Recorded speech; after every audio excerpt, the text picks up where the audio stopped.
Today, we're going to dive into a really fascinating and pretty radical school of thought called the Sanlun School.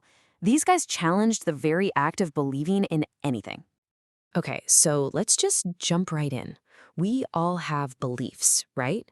About everything. Politics, who we are, how the world is supposed to work.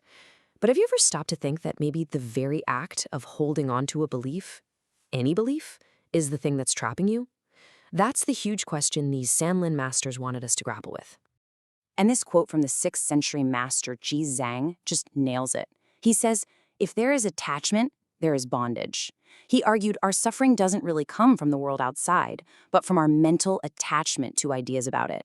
The second we cling to a concept, this is good, that's bad, this is real, that's unreal, boom, we've just built the walls of our own prison.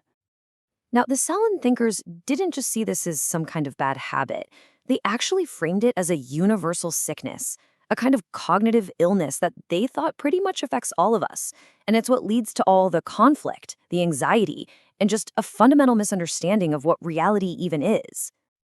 So for the Sanlun school, the problem isn't that there are good and bad things out there. The real problem is us creating these super rigid mental boxes for everything and then chaining ourselves to them. It's this intellectual rigidity, this desperate need for things to be fixed and certain, that they believed fuels that whole cycle of human suffering. All right, so if clinging to ideas is the sickness, what's the cure? This is where it gets really interesting because the Sanlun school offers a very specific and honestly a pretty radical kind of philosophical medicine. The school's name, Sanlun, literally just means 3 treatises.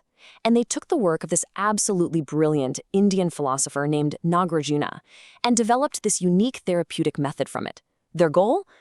It wasn't to build a new, better, correct system of belief. No way. It was to systematically take apart every single one. Their whole method really boils down to this one phrase: refute the deviant, reveal the correct. Now, that word deviant sounds pretty intense, right? But it doesn't mean evil or bad. It just means any view that's one-sided, that's fixed, that's partial. And revealing the correct? Well, that's not about finding a shiny new truth to believe in. It's about uncovering the incredible freedom that comes when you finally stop clinging to any viewpoint. And get this, they applied this tool absolutely everywhere. They used it to deconstruct ideas from other philosophies, like Taoism. They pointed out the hidden attachments in other Buddhist schools. And, what I think is the coolest part, they turned it on themselves. They constantly warned their own followers, hey, don't you dare turn our teachings into just another rigid dogma. Okay, I know what you might be thinking right about now.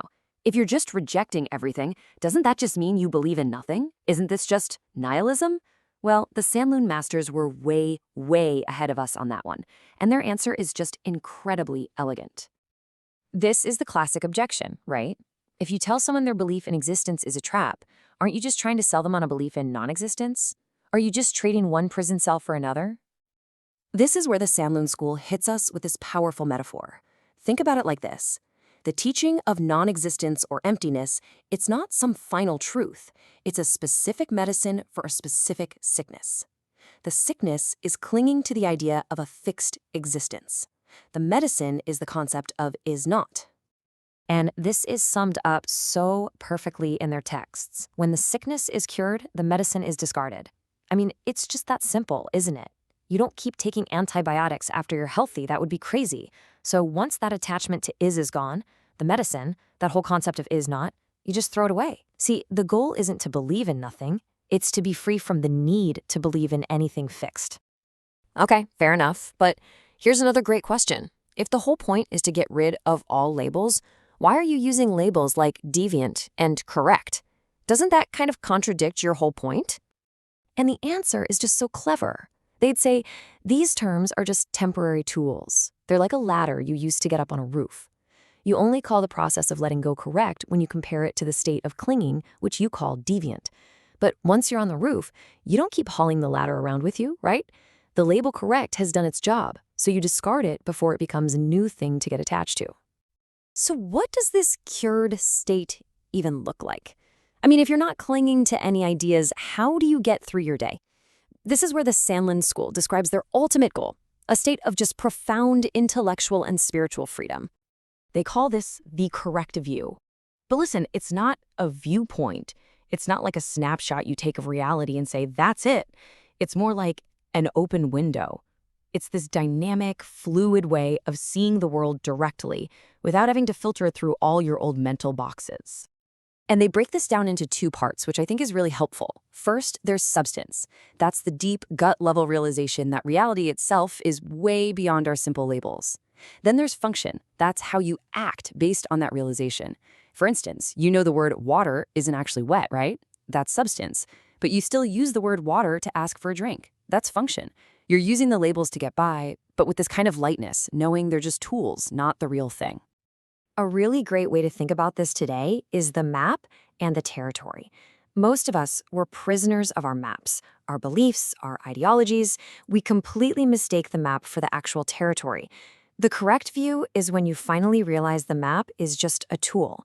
Yeah, it's helpful for getting around, but the real point is to experience the vast, unlabeled, living territory of reality itself. And that really brings us to the heart of it all. This whole Sanlun philosophy, it's not some ancient, dusty, intellectual exercise. It's a direct challenge to how we live our lives, right now.